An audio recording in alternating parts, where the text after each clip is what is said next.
The Santa Claus came out back in 1994, so while no one from the cast actually became Santa, they have definitely aged. Keep watching for how the cast of this holiday classic looks now.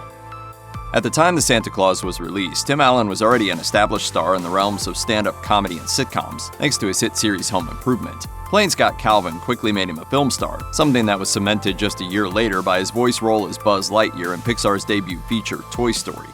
To infinity and beyond! The Santa Claus kicked off a string of comedy films for Allen throughout the 1990s and early 2000s, including Jungle to Jungle, For Richer or Poorer, and Galaxy Quest. After Home Improvement ended in 1999, he continued acting in films, including the two Santa Claus sequels in 2002 and 2006, until his return to sitcom stardom in 2011 with Last Man Standing. Allen continues to play his signature role of the lovably in-over-his-head dad as he nears 3 decades of acting work, and after 6 seasons on ABC, Last Man Standing has a new home at Fox as of the fall of 2018. He also went on to voice Buzz Lightyear in all 4 of the Toy Story films. Charlie Calvin is an eager young man whose only wish is to get right to work helping his father be the best Santa he can be. This includes even going as far as journeying to the North Pole to help the elves design and build a new sleigh. Eric Lloyd, who played Charlie, shared a similar work ethic throughout the 1990s. Though he's best known for his role in The Santa Claus and its 2 sequels, Lloyd has plenty of other acting credits to his name dating back to age 2. Back then, he appeared as young Kevin on The Wonder Years. After The Santa Claus came along and made him even more visible, he continued to work steadily for the rest of the decade, playing a young Bruce Wayne in Batman and Robin, and landing a recurring role on the Christina Applegate-led sitcom Jessie. These days, Lloyd spends much of his time behind the camera. After graduating from Chapman University with a degree in film production, he co-founded LP Studios, a production and post-production company for the film and music industries. His work includes everything from sound mixing to cinematography.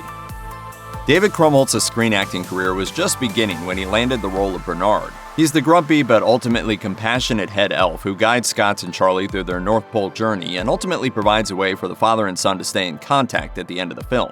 Krumholtz's acting career gained considerable steam throughout the 1990s and 2000s, so much so that while he reprised his role for the Santa Claus 2, he was unable to return for the Santa Claus 3, The Escape Clause, because of another commitment. Where'd he go?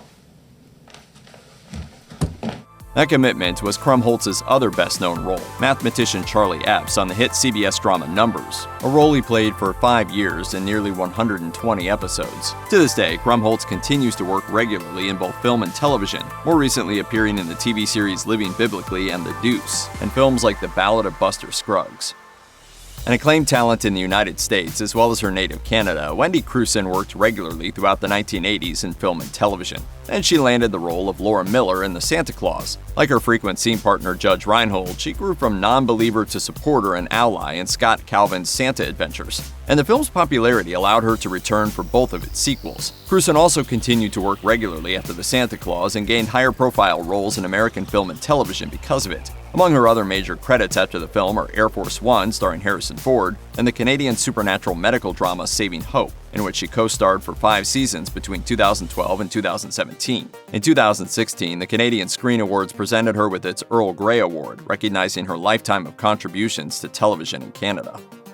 Judge Reinhold was already an established name as an actor by the time The Santa Claus was made, but unlike Tim Allen, who was on the rise, Reinhold had already faced a decade of ups and downs in the film industry. After hits like Beverly Hills Cop and Fast Times at Ridgemont High, he'd also dealt with major flops like Vice Versa, and had retreated back into supporting roles. The Santa Claus introduced him to a new audience, and as Dr. Neil Miller, he was beloved and brought back for both of the film's sequels. Since The Santa Claus, Reinhold has also continued to work steadily in film and television, including appearances in the series Arrested Development and the 2017 film Bad Grandmas, as well as many other guest star appearances.